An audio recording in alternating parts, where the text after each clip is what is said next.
that we can get there. I mean, we talked about that megabucks type concept of saying, what if it's a random bet? What if it is 10 races at any track in North America, as long as each track has 8 horses, and it's random. You walk in, you say, yeah, I'll give me 10 tickets on today's bet. But today's bet is at my local racetrack. So I walk in there and it's my local racetrack. And up on the board it says that the carryover for this bet is $9 million. That carryover is there because the last racetrack 2 hours ago that ended, theirs was 8.8 million and they bet X amount in and now it's here. There are huge obstacles, no doubt, there's huge obstacles. But are we even discussing how to get past them?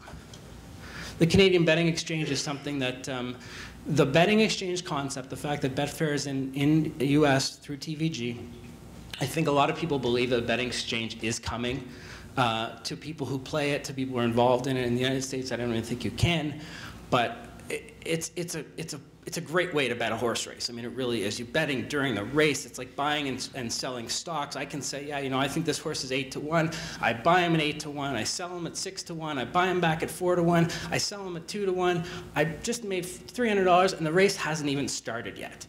And it's a great way it's technology. It's sort of a new way to bet horses, and it's something that should be talked about, and we're talking a little bit about it.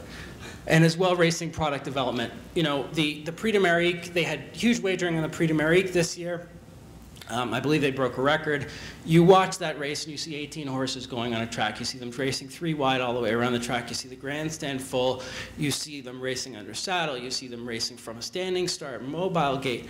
What are we doing? You know, if we have 50,000 races and they're all the same, I mean, at least let's talk about experimenting and trying in some small places. Who knows? I mean, maybe we have the right formula. I don't think the wagering is saying that. Maybe we have the right formula, but maybe we don't. And we really need to talk about change. Each of those years we have a $25,000 first prize, and we have tracks across the country buy into it. I know Alex from the Meadowlands was talking about their contest, and they have something similar at the Meadowlands.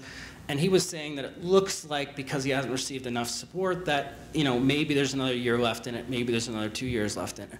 Well, there you got 50,000 at the Meadowlands, you got 25,000 at Woodbine. We've talked, in Canada, from our tracks across Canada. We've talked to Woodbine about Woodbine possibly being involved in another major player. Can Standardbred Canada and the USTA create what the NTRA has? Can we get together and create what the NTRA has done and say that we're going to have a national championship or a North American championship that every year we're going to give away $300,000 or $400,000? Let's try and get out and make those life-changing payouts, because the reality is the Meadowlands have found it and we found it is you get to a certain point where we can't get more tracks. I mean, we're at 25,000. Maybe next year we can get up to 30,000. But without the support of an organization like the USTA and the support of the racetracks of the USTA, we can't get up to 200,000. We really need to, because that's rewarding the biggest player. Extreme horsepower goes to the experimenting of races. 3 or 4 years ago, we said, well, what about 18 horses racing on a 5/8 mile track? Has anyone tried it? And everybody said, no, it's not safe. It's this, it's that. The Racing Commission will never approve it. The CPMA will never approve it. Nobody will approve it. Nobody will do it. So we started having meetings. We walked into the Racing Commission and said, how about 2 tiers of horses? They said, sure. CPMA, sure. Yeah, okay, let's try it. Well, you think it's safe? Well, we'll try different distances. We'll try different things. Georgian Downs has run extreme horsepower, and you know they've been racing horses in different, going the other way around the racetrack, and at 18 horses and trying different things. Some things work and some things don't, but at least we can say, hey, here's 40 things that we've tried over the last 3 years. 6 of them are fantastic, and the other 34 of them are terrible, but the 6 that are fantastic, we're going to try at tracks across the country. And by the way, the extreme horsepower model, it would be our hope that there would be tracks in the United States that would try a similar type of model and try racing under saddle, or try, you know, putting 18 horses in races, trying, you know, doing these big superfectas, maybe put 25 horses in a race.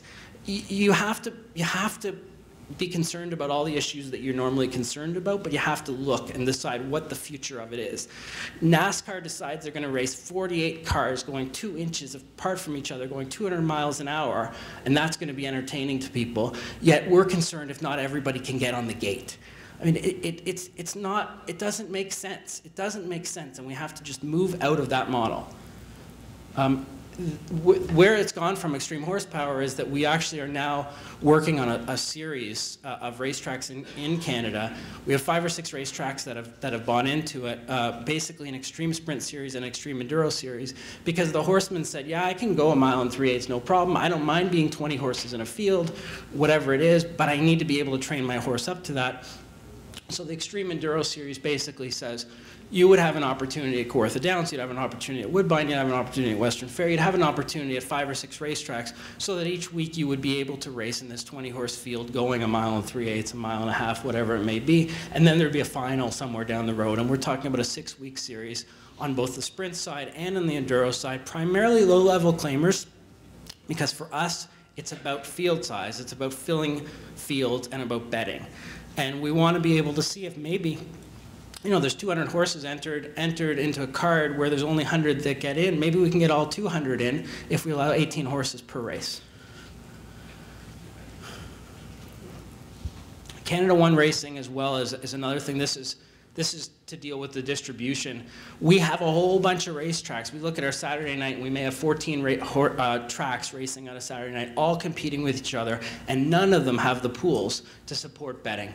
So with Canada One, what we basically are trying to put together is to say to these tracks, okay, we want 1 or 2 tracks to race on Monday at noon, and we will distribute that Canada product out. We will send it out. And then at 4 p.m. there'll be another product, and that will go out. And along with that, then there'll be a 7 o'clock product and a 10 o'clock product, and the next day we'll start over. So that every simulcaster in North America is bringing you in, rather than one guy bringing in this one, and one bringing this one, and one bringing this one, because you're diluting your own pools. And with that, what we hope to be able to do is to create carryover pools and have pick sixes that carry over from the first card onto the second card, onto the third card. I can tell you that this project is something we've worked a lot of time on. We think it's very important. We have run into a lot of opposition from various places, but we think it's important, and we hope in some form it can move forward. Wanna Bet is another. It's more of a grassroots initiative, and it basically is having people that at the racetracks. We train a team of people, and any racetrack in Canada can have those people at their racetrack. And these people are specifically trained to teach people how to bet. It's that, you know, the smaller tracks that can't afford having 6 or 8 people walking up and giving out tip sheets and telling people how to bet, they can call us up and they can say, yeah, we want 6 or 8 people for this event. They pay the mileage, and we cover the rest. The Adrenaline Festival that we put together, we had some problems with that festival. We ran it for the first time in Sarnia, but basically what the festival concept was, there are all sorts of racetracks that can't afford to do events. What we wanted to do is we want to put together a traveling road show, basically, which is a traveling road show of major events, not small events, but major events, that we can go from one track to the next. So the first week in August, it will be in Sarnia, and the second week in August, it will be in the next racetrack and the next racetrack. And this is about Battle of the Bands and about bartending competition and bikini contest and all these things that, and in between race entertainment and all these things that the racetracks can't do. And the racetracks are telling us we are not going to spend any money on it. We're doing it, and it is our hope, actually, through sponsorship revenue and admission revenue, that you can run this and actually make it where you make a profit at it. And as soon as you make a profit at it, then you can move forward. Excuse me. I think I'm on my, I don't know if I can go forward here. I'm going backwards, but there was just one last slide to go. Basically, Standardbred Canada, there's all sorts of issues. Standardbred Canada deals with the United States Trotting Association on a regular basis. In terms of data, in terms of communication, there's lots of stuff that we deal with on a regular basis.